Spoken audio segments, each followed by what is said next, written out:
Yeah, listener, I knew that, and then somehow I just let it go completely out of my head. But I guess that's because it was the typical thing, a great free card with great fights that was on the same night as a boxing match. And I just forgot. And actually, it fled right into one another. Now, that having been said, I had some problems. Like, I came in right at the end of the Gastelum fight, like when they were raising his hand. Like, I didn't get to see Kevin win his fight.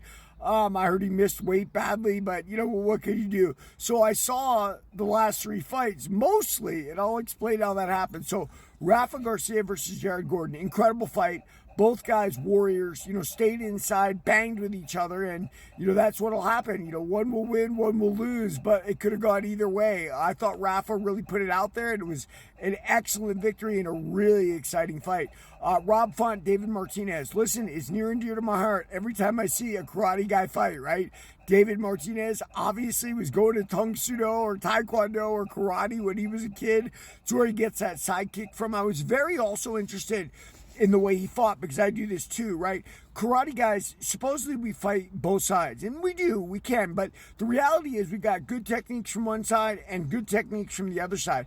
David Martinez came out southpaw and threw that sidekick, right, to Rob Font, and Dominic Cruz was obsessing on how a southpaw stance would nullify Rob Font's orthodox jab, and probably that's true, and it's something I really haven't thought about, but it definitely does. I have noticed when I've switched southpaw, it makes people, it throws people off. That having been said, all your weapons and all your defense is not there when you're southpaw. And David Martinez changed back, and he changed back to his other stance, and it was a workman-like clinic. David Martinez is obviously a complete mixed martial artist, especially in the striking on the feet. I know they said something about his jiu-jitsu.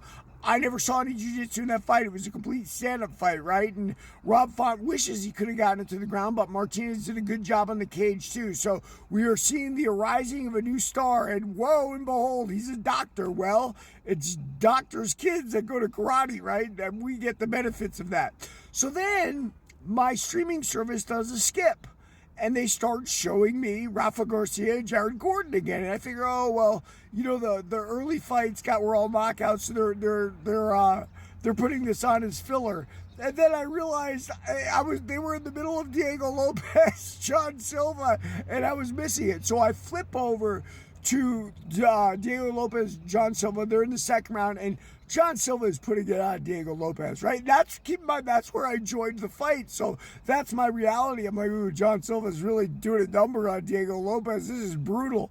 And then all of a sudden, Diego Lopez answers the spin elbows and the spin elbow of his own, and John Silva's out. Now, I did go back and get to watch the fight in entirety, and I noticed that Diego Lopez really took it to him in the first round, right? Look, that spin back kick, guys, and Valentina Shevchenko lost her title to this when she did it with Alexis Grasso. So did Luke Rockhold when he tried a spinning hook kick against Chris Weidman. Guys, I'm all about the spin kicks, right? I spin kick all the time. But one thing about a spin kick, it cannot be ponderous and it cannot be slow. And something else, if they know you're a spin kicker, they're going to wait for it and they're going to take you down. So when you throw those spin kicks, you got to do it hard. Now, I remember the Scrap Pack used to get really mad at me for those spin kicks, and I threw them hard. But here's the thing: if you throw them soft and controlled, not only are you going to miss, but the guy's going to take you down like that. So you kind of got to train them, in practice, how you throw them in a fight. And obviously, John Silva wasn't doing that. Now, that having been said, it was the war I thought it'd be. They were going back and forth. Great fight. I hope they have a rematch. I don't think it would be easy for Diego like he said it was, and that was not an easy fight by any means. But guess who the real winners were? Us, the fans. Great card as usual on a boxing night. Everybody like and follow for more on The Fight Game.